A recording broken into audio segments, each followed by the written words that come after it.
I am your father. My mom always said life was like a box of chocolates. You never know what you're gonna get. Good morning, Vietnam!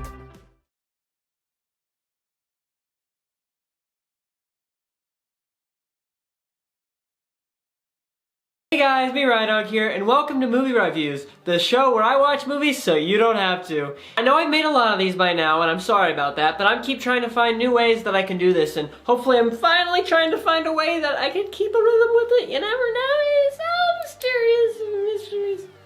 Today is Valentine's Day, which meant it's a perfect opportunity to watch a Valentine's horror movie. Now, I really don't like horror that much. I never talk about horror ever, and just, you know, I don't get the fuss about horror movies. I've always thought they're weird and scary and violent, but I figured we'd watch one today because I don't watch horror often. In order to celebrate Valentine's Day, we're gonna be looking at the 1981 holiday film, My Bloody Valentine. My Bloody Valentine is a Canadian slasher film about a crazed maniac who kills people off in the small town of Valentine Bluffs after his warnings about not having a Valentine's party are completely and utterly ignored by the idiotic, sex-having, and alcoholic young adult. This film was shot during the time Canada was encouraging people to shoot their movies up north by allowing filmmakers to get huge write-offs on production. This film faced censorship because, as most 80s horror films, the MPAA toned down their gore a ton. Enough of the nerd talk, let's get into watching people become single because a miner's killing off their significant other. The movie starts with a couple of happy miners waltzing through a mine shaft. They decide they're in the clear and start getting it on, or in this case, getting her suit off. Things start getting sexy when the mystery miner shoves the girl onto a conveniently placed spike. Guess she was his bloody Valentine. It's 2 days before Valentine's Day, and the miners are coming out of the mines to shower and get ready to go home and see their girlfriends. Funny car scene ensues, and they're off to a town named Valentine Bluffs that loves its namesake so much that they have a party coming up about it. And that's pretty nice. The miners' girlfriends, okay, not miners as in children miners, as in coal miners. We got it clear now? The miners' girlfriends are excited to see their boyfriends. The mayor and Mabel are discussing the plans for the first Valentine's party the town has had in 20 years. As they're entering the Union Hall, a dead man named Howard falls out. Just kidding. It's just a prank, bro! The mayor's son TJ walks out of the Union Hall as his dad walks in, apparently disappointed to be back working in the mine after returning from the West Coast. The mayor gets a mystery present with a warning and he opens it to find a human heart. Ew! He seems pretty nonchalant about it, to be honest. At a bar, the bartender named Happy tells the miners of the dangers this town held 20 years ago. He explains that there was a Valentine's dance and that there were some miners in the mines below. There was an explosion in the mine and the 5 of the miners got stuck underground while the town continued to have their party. After 6 weeks, one man was found alive by the name of Harry Warden, and he had eaten his fellow miners to survive.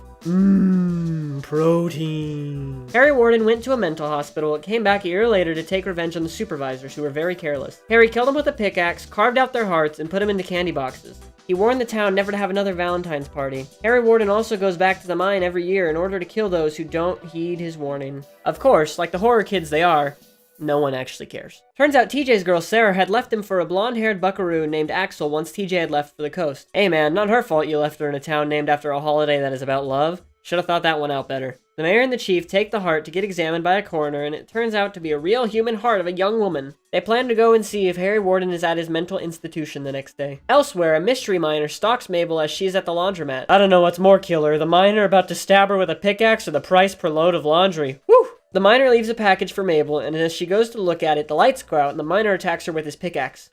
As the boys are out drinking, TJ and Axel have a conversation with Sarah, and Axel tells TJ to back off from Sarah, and TJ claims they both know who Sarah wants, implying that Sarah still loves him.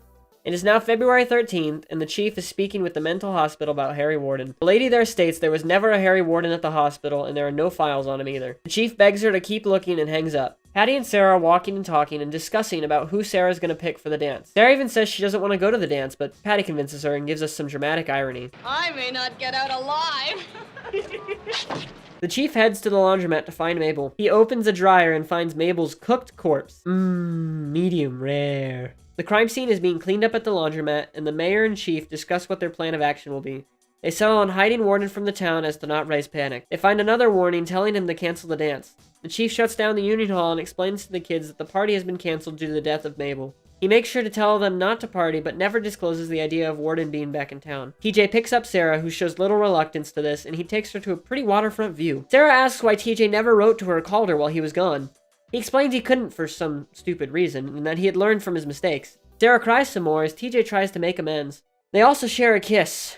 Mwah, mwah, mwah, mwah. The kids plan to have a party in the mine, even though they've been told not to.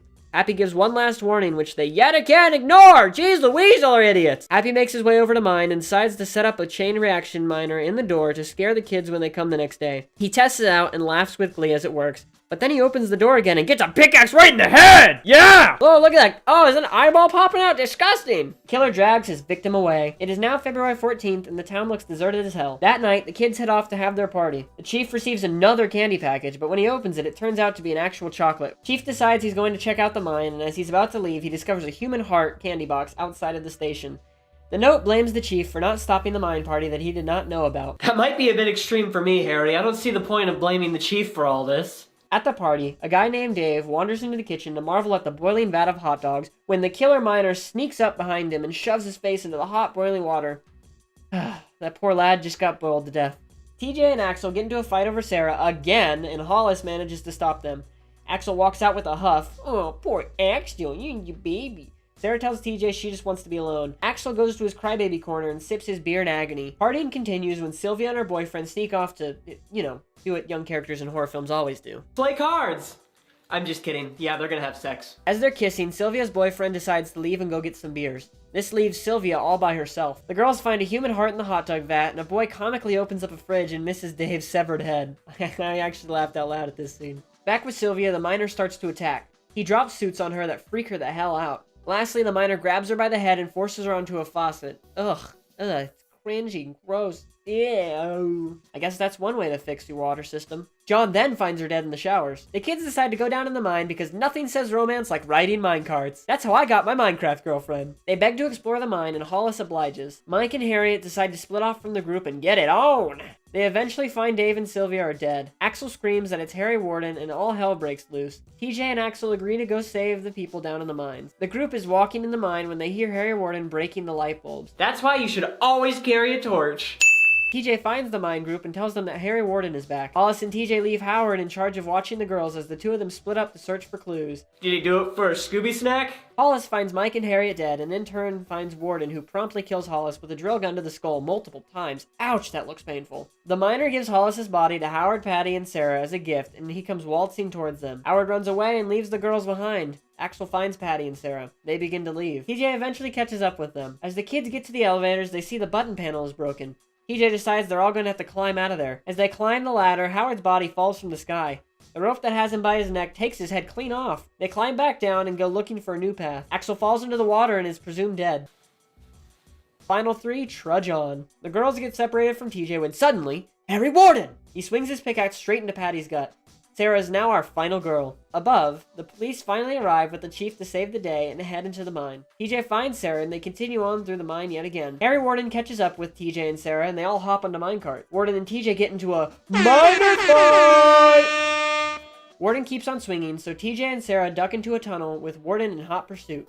The fight rages on and Sarah demasks the mystery miner to see that it's, oh my gosh, Axel! Didn't see that one coming. Turns out he had witnessed the original murder of his father by Warden and had been traumatized. TJ hits him and the cave collapses on Axel. The police finally arrive. The chief tells them he found out that Warden had actually died 5 years ago. Axel is seen on the other side of the collapsed cave and psychotically runs away, spouting nonsense and swearing that the whole town will one day die. Daddy, gone away. Harry Warden made you pay. And that's it. My Bloody Valentine was made for 2.3 million Canadian dollars. In an opening weekend, it made 5.6 million US dollars. I say that's a pretty good profit. It was directed by George Mahalka, and it currently sits at 47% on Rotten Tomatoes. I hope you enjoyed this video and your Valentine's Day, and I just want to give a reminder that no matter where you are today, no matter who you're celebrating with, even if you're single or if you're with someone, you're always loved, and I want you to never forget that. Now, if excuse me, I'm gonna go mine. I'll see you later. We'll see if I can craft something. All right, Harry, where are you?